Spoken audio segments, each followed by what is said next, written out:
Anyways, what I like about this ratchet is its ability to do that.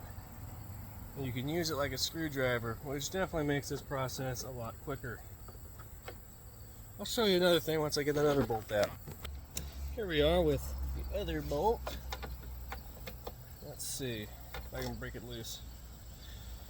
Nope, gotta do it the old-fashioned way while hanging off the side of the Jeep, which is fun. I could and probably should do it from the ground, but then, well, it wouldn't be nearly as exciting now, would it? I do quite like this ratchet. I bought it from a Cornwall truck at the old shop I used to work at.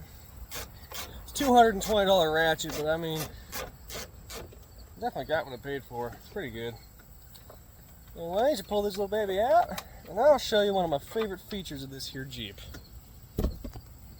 Jeep here knew that after taking the doors and top off, you'd have a lot of these little guys hanging around. And well, where are you going to put them? Glove box, cup holder, somewhere on your dash? Well, perhaps they could get loose, could get lost. Jeep is really the latest company I've encountered that actually has the driver somewhat in mind, sometimes. What Jeep provided for you here are these little slots for your door hinges and then your roof or top. These babies slide right in, and when you're driving around, you close that baby, and when you close this, it pushes this down and keeps it in place. I'm sorry, but I think that is one of the most brilliant things I have seen in a long ass time. Now, to give me more room to get in and out of the Jeep while we're moving the top, I'm going to be taking off the doors, which is honestly one of the easier things to do if they're not stuck, and luckily in my case, they're not. What you do for the door is you have these two little dilly-dillies right here. You get your T50, I believe, take both of these off, and then in here, I'll just turn the camera around. In here, you have a wiring harness and a hinge little strap right here. These doors don't have shocks or conventional setups like those cars have. This door is completely free. Without that strap on, it'll hit right here and you'll destroy my mirror and I'll be angry with you. Anyways, you come in here, pull that back, push on here like a glove. I have a harder time with these straps, and honestly with one hand it'll probably be tougher. You just simply get it on. Oh, it was easier this time, but yeah, you just kind of pinch, move forward, pull up.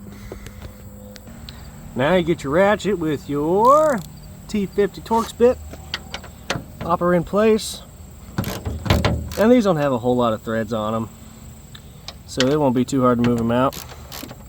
I just recently replaced all these caps, bolts, whatever you'd like to call them. So the old ones were a little rusty and I might have lost a few. This is where my electric ratchet comes in handy. It's kind of tricky to hold this fella up there all the time. Oh, I think I'm tightening it by doing that. Professional. Oh, come on, keep her coming. There's one down. You see, this is what you're working with. I really like the way Jeep has these doors set up. People will argue that anything past 93 isn't a real Jeep. And I will be the first to admit, the 4.0 straight 6 was probably one of the best engines Chrysler ever produced. And it's probably the best engine to ever go in a Jeep just for reliability alone. I mean, everyone knows that these Pentastar V6s don't last that long. And they have a lot of issues. Oil cooler, timing chain, push rods, all sorts of issues. I argue that if you take care of any car, it'll be reliable. But I mean, there are a lot of issues with this platform. But I really think people that pull that argument that anything past 93 isn't a real Jeep, I think you're just old. And I love old Jeeps. I'd kill for a TJ, I'd kill for a CJ. But I like my Jeep. It's a JKU. That's JK Unlimited. It's 4-door. Who's soccer mom? I've heard it a million times. But I think if it's got a 7-slot grill and 4-wheel drive, it's a fucking Jeep. And this Jeep, in reality, would embarrass, maybe not mine in particular, but a good Rubicon would kick ass in a trail. It would leave the TJs in its dust. Anyways, I think really though, with every car, whether you drive a Jeep, a Dodge, or a fucking Prius or a Mustang, as long as you enjoy it, that's all that matters. Ow. But if you enjoy your car, that's all that should really matter. Now that my TED Talk's out of the way, back to Jeep stuff. After you remove the upper and lower bolt thingy, oh, actually, I'm gonna go store these in the slots I was telling you about, because I know I'll drop them. I always do. Alright, so now what I like to do is open the door out up to here. Also, one fun fact I forgot to tell you, roll down all 4 windows. It makes taking out the doors a hell of a lot easier, and you won't have to worry about hitting the glass and breaking it. I need a haircut. Some people like to do it from the inside.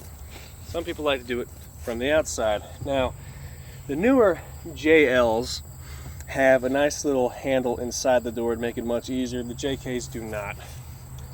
I simply come over here, pull my hand around, I grab the door handle, and I grab this little part of the door you can't see here. I'll show you when I get it off. And I just lift.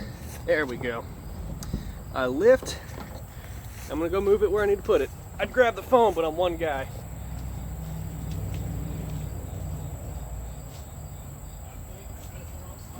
There we go.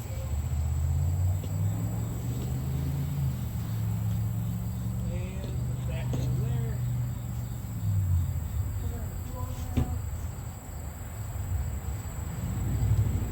And bingo.